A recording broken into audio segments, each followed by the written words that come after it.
Fala galera, tudo bem? Sejam bem-vindos a mais um vídeo aqui de matemática no Enem 360. Hoje a gente vai resolver duas questões e pela primeira vez eu não escolhi um tema só. As duas questões são de temas diferentes e a gente vai falar ao longo da aula, tá? Porque a gente está ainda na prova de 2015, eu não achei duas questões interessantes no mesmo tema, preferi dar uma variada aí mesmo sendo no mesmo vídeo, tá?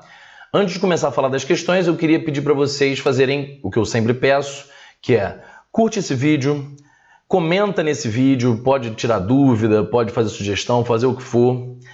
Se inscreve no canal e ativa o sininho para você sempre receber notificações quando os vídeos forem postados e compartilha com o máximo de pessoas que você puder. Isso tudo aqui no YouTube. Em outras redes sociais, eu queria que você seguisse a gente. Vai aparecer aí para vocês o nosso Facebook, o nosso Twitter, o nosso Instagram e o meu Instagram pessoal também, @tcvasconcelos. Não deixa de seguir não, pode mandar dúvida por lá, pode mandar sugestão por lá, o que você está achando dos vídeos. Sempre é bom pra gente sempre poder melhorar. Eu acho que a gente sempre pode melhorar, tudo bem? Escolhi dois temas para a aula de hoje. A gente vai fazer uma questão sobre razão e proporção e uma questão sobre função de segundo grau. Vamos começar pela razão e proporção. Razão e proporção é, sem dúvida nenhuma, o tema mais importante do Enem. É o que cai com mais frequência. Quando eu digo razão e proporção, vale regra de 3, vale questões de escala, tudo que envolva razão e proporção, eu coloquei tudo no mesmo bolo. E aí, para você saber, nas últimas provas de 2015 a 2019, ela apareceu 51 vezes. 51 vezes. O que corresponde a um percentual de 22,67%. Você tem noção do que é isso? Só para você entender, isso significa que a cada 5 questões, mais do que isso, né? Se fossem 20%, significaria que a cada 5 questões, uma era de razão e proporção. Em todos os anos, nos 5 anos, uma em cada 5 das questões, até mais do que isso, né? Até em menos questões, é de razão e proporção. Ou seja, é um tema extremamente importante no Enem. E por que você tem que dar muita atenção? Primeiro, porque cai muito. Segundo, porque é um tema tranquilo. A maioria das pessoas vai acertar. E aí, se você já entendeu como funciona o TRI, você não pode se dar ao luxo de errar questões fáceis.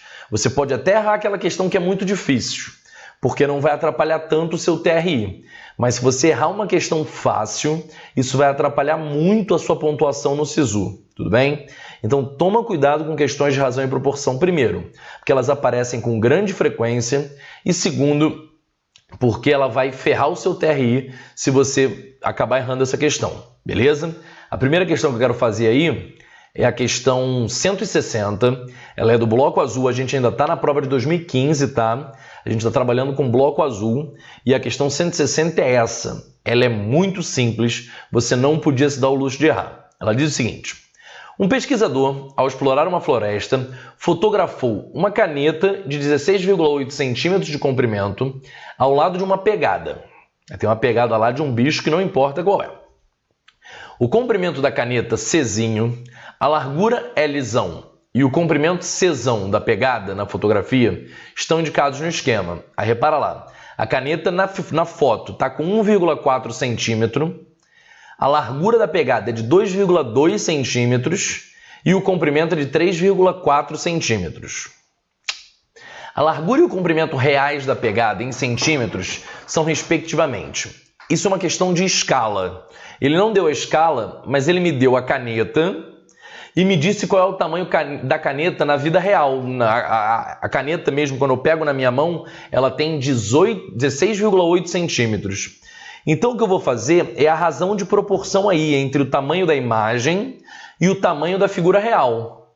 Tudo bem? O tamanho do objeto real, no caso da caneta ou da pegada. E aí, antes de começar a fazer conta, eu queria que você desse uma olhada nas opções.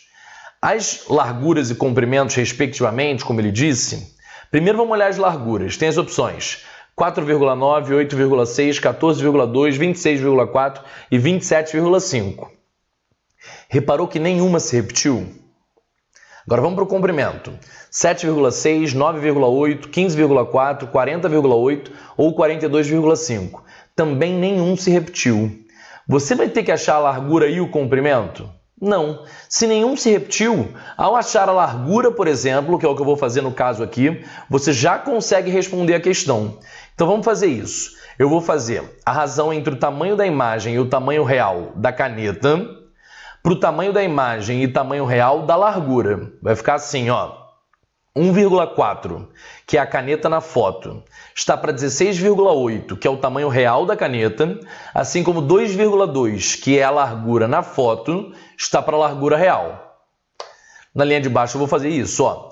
O 1,4 sobre 16,8, eu tirei as vírgulas, porque eu multipliquei por 10 em cima e embaixo. E aí, ao simplificar por 14, deu 1 sobre 12. Tudo bem? O 168 dividido por 14 dá 12, por isso com 1 sobre 12. E aí, para achar a largura real ficou fácil. Olha aqui, olha para essa proporção.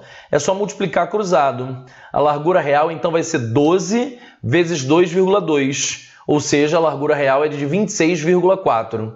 Qual é a opção? Só tem uma, gabarito letra D. Tiago, e se em vez de escolher a largura, eu escolhesse o comprimento? Daria? Daria. Aqui na hora de montar ficaria 1,4 para 16,8, assim como 3,4 está para o comprimento real. E aí você ia achar o comprimento de 40,8. O que importa é, eu não preciso calcular os dois. Calculando somente um deles, já foi o suficiente para responder a questão. O segundo tema da aula de hoje, o tema da segunda questão, que é a questão 174, é função de segundo grau. Ela já não é tão importante, quando eu digo importante, ela não aparece com tanta frequência. Para ter uma noção, nos últimos 5 anos, uma questão que era explicitamente, e eu digo explicitamente porque pode ter gráfico, pode ter alguma coisa, uma função que exigia a função de segundo grau, uma questão que exigia a função de segundo grau, ela apareceu só 5 vezes nos últimos 5 anos. O que corresponde a um percentual de 2,22%, ou seja, é um percentual baixo. Mas ainda assim, função de segundo grau é um negócio que as pessoas costumam saber. Então é bom você não se dar o luxo de errar. Mas essa questão aí é bem legal e por isso que eu escolhi. Não porque aparece com muita frequência e nem porque ela é muito fácil, não. Eu escolhi porque ela é bem interessante, porque ela trabalha um ponto da função de segundo grau que acaba sendo o que o Enem acaba cobrando mais, que é máximo ou mínimo de função de segundo grau. Lê a função comigo, lê a questão comigo. Um estudante está pesquisando o desenvolvimento de certo tipo de bactéria. Ponto. Eu estou lendo mal, vou ler desde o início. Um estudante está pesquisando o desenvolvimento de certo tipo de bactéria. Para essa pesquisa, ele utiliza uma estufa para armazenar as bactérias. A temperatura no interior dessa estufa, em graus Celsius, é dada pela expressão T de H é igual a menos H ao quadrado mais 22H menos 85. Beleza. Em que H representa as horas do dia.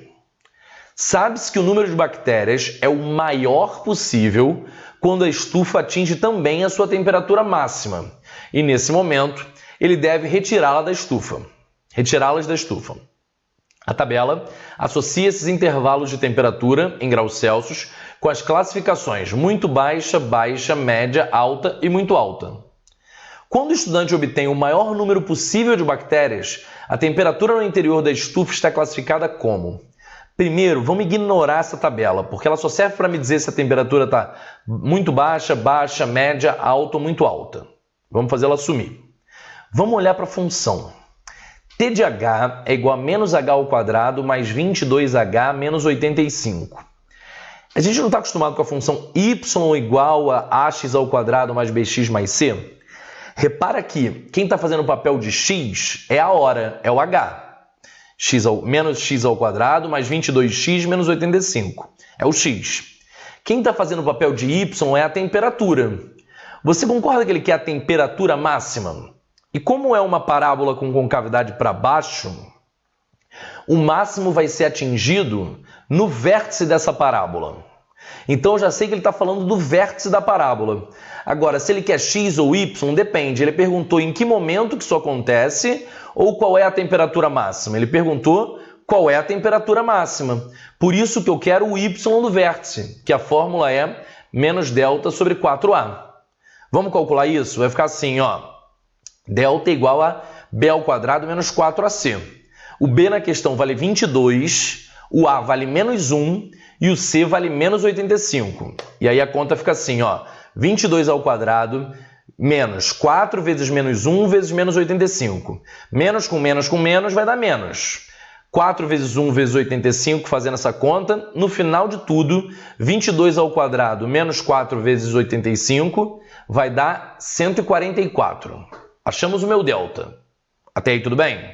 Vamos jogar na fórmula do y do vértice. O y do vértice então vai ser menos 144 sobre menos 4, porque é 4a e o a é menos 1. O menos de baixo com menos da frente vai cortar, vai virar mais. 144 dividido por 4 dá 36. Pronto, achamos que a temperatura é 36. Agora sim eu vou precisar da tabela. Joga isso para o canto e traz a tabela de volta.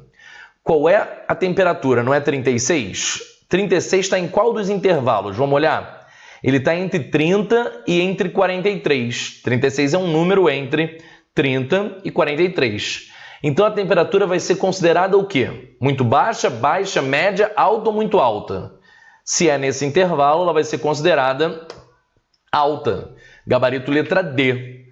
Viu o que a gente precisou aí para calcular essa questão? Y do vértice, saber se era Y ou X do vértice, saber que a concavidade era para baixo, uma questão bem complexa na minha opinião.